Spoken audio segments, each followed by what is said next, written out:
शाहजहां के पुत्रों के बीच उत्तराधिकार के युद्ध में 1658 में पुनः गढ़वाल मुगल संघर्ष आरंभ हुआ। औरंगजेब द्वारा सामूगढ़ में दारा शिकोह को पराजित करने के बाद मुराद को भी बंदी बना लिया गया।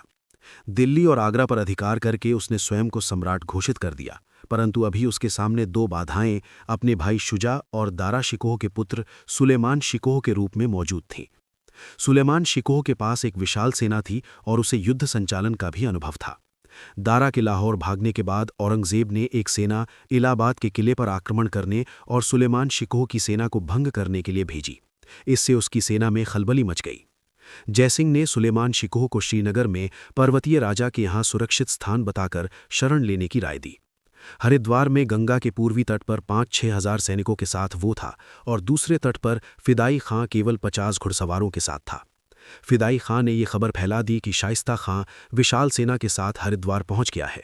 इस समाचार को सत्य मानकर सुलेमान शिकोह ने गंगा पार करने की योजना त्याग दी और गढ़वाल राज्य में शरण लेना उचित समझा। खाफी खां सूचित करता है कि शाइस्ता खां हरिद्वार नहीं आया। मासिर उल उमरा से ज्ञात होता है कि औरंगजेब ने सुलेमान शिकोह की गतिविधियों को रोकने के लिए राजा राजरूप को चंडी थाने का थानेदार नियुक्त किया और सिरमौर के जमींदार सौभाग्य प्रकाश को एक फरमान भेजकर सुलेमान शिकोह पर नजर रखने तथा उसके और दारा शिकोह के बीच कोई भी पत्र व्यवहार न होने देने का आदेश दिया। गढ़वाल राज्य में शरण लेने के लिए श्रीनगर की ओर जाने पर 4 पड़ाव तय करने के बाद सुलेमान शिकोह की पृथ्वीपति शाह से भेंट हुई। राजा ने उसके 5000 सैनिकों की व्यवस्था करने में असमर्थता प्रकट की और अपने सैनिकों को छोड़कर परिवार तथा अन्य कुछ अनुचरों को लेकर श्रीनगर चलने की सलाह दी। शाहजादे ने उसकी बात माननी चाहिए, पर उसके विश्वासघाती साथियों ने शुजा द्वारा बड़ी सेना लेकर औरंगजेब का विरोध करने हेतु इलाहाबाद पहुंचने का जाली पत्र दिखाया तो शाहजादा नगीना की ओर चल पड़ा। मैदानी क्षेत्र में जाकर उन्होंने उसकी सारी संपत्ति लूट ली।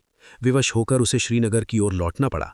वाक़यात-ए-आलमगीरी के अनुसार अंत में अपनी पत्नी, थोड़ी सी महिलाओं, अपने धर्म भाई मोहम्मद शाह तथा 17 गुप्तचरों को लेकर उस भाग्यहीन राजकुमार ने स्वयं को श्रीनगर के राजा की रक्षा तथा सम्मान पर छोड़ दिया।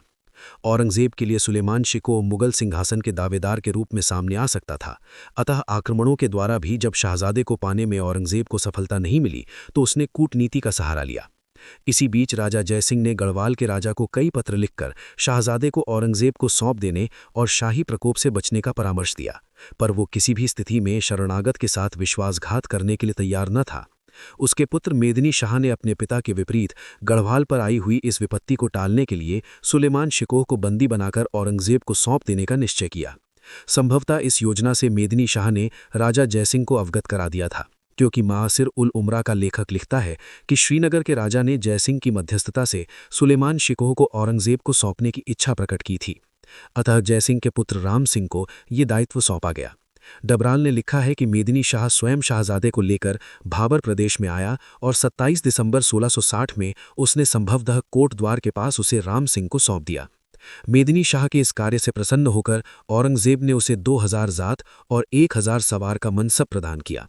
इसके साथ ही 35,000 रुपये नकद, 1 हाथी और 10 घोड़े भी दिए। पृथ्वीपति शाह के लिए भी एक खिलत, 1 पोंछी एवं 1 हाथी उसके पुत्र को अलग से दिया। सुलेमान शिकोह को ग्वालियर के दुर्ग में बंदी बनाकर रखा गया और कुछ समय बाद अफीम का पानी पिलाकर मार डाला गया। तो ये था सुलेमान शिकोह का उत्तराखंड आगमन की घटना।